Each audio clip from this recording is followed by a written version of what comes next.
A Visit to London for Thomas the Tank Engine. This is a story about how Thomas the Tank Engine helped the Fat Controller have a very special day in London.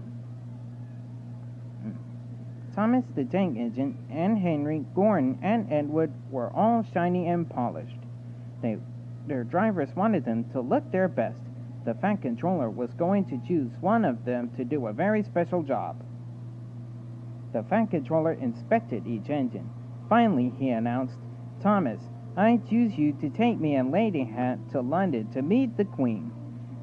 We must get to Big Ben at 4 o'clock for the start of her birthday celebrations."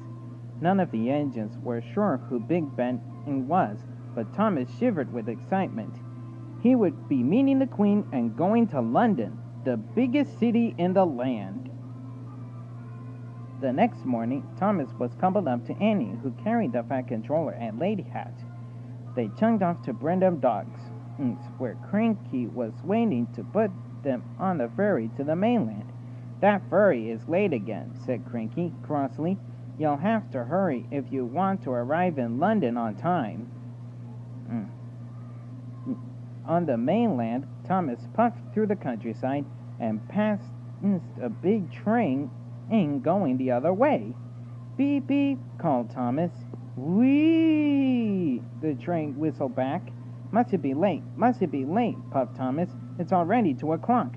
Hurry, hurry, hurry," he panted as, at last, roofs and chimneys came into sight. "Good work, Thomas," said his driver. We've arrived in Greenwich. That building is the Royal Observatory.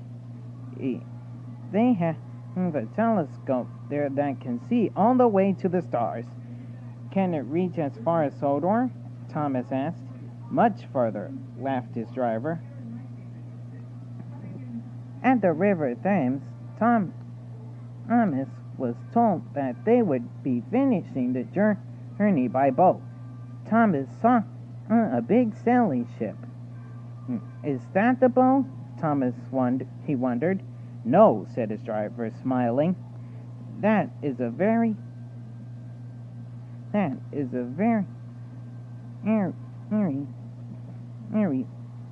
very small ship called. It's a very big ship called the Consork. It used to bring tea all the way from China." Thomas had never heard about so many faraway places in just one day. All at once there was a very toot-toot. "I'm Dilly," said a friendly barge.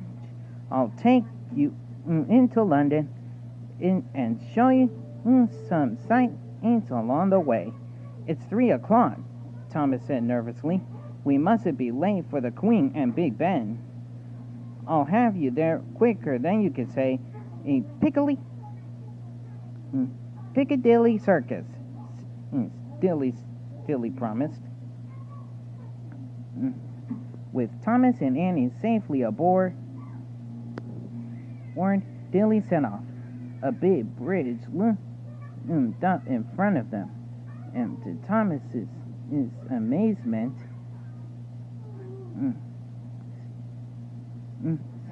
it opened up to let them through. "This is Tower Bridge," Dilly said, and to him, "and here is the Tower of London. It's almost 1,000 years old." That's the Shard," said Dilly. "It's the tallest building in England. The dome, it in St. Paul's Cathedral," Dilly said. "It was built after the Great Fire of London more than 300 years ago. That big wheel is the London Eye," Dilly went on. "From the top, you could see all over London." These are these are the houses of Parliament, Dilly explained. This is where laws are made. And here is Elizabeth Tower, with a huge bell being bang. Its huge bell being bang. Suddenly there was a loud bong, bong, bong, bong. 4 o'clock, said Dilly. We're right on time. So that's Big Ben, laughed Thomas, looking up at the big clock. As Dilly pulled up at Westminster, the royal party came out onto the terrace. The Queen thanks the Fat Controller for running such a fine railway. I couldn't do it without Thomas and my other really useful engines, replied the Fat Controller. Thomas beamed from buffer to buffer.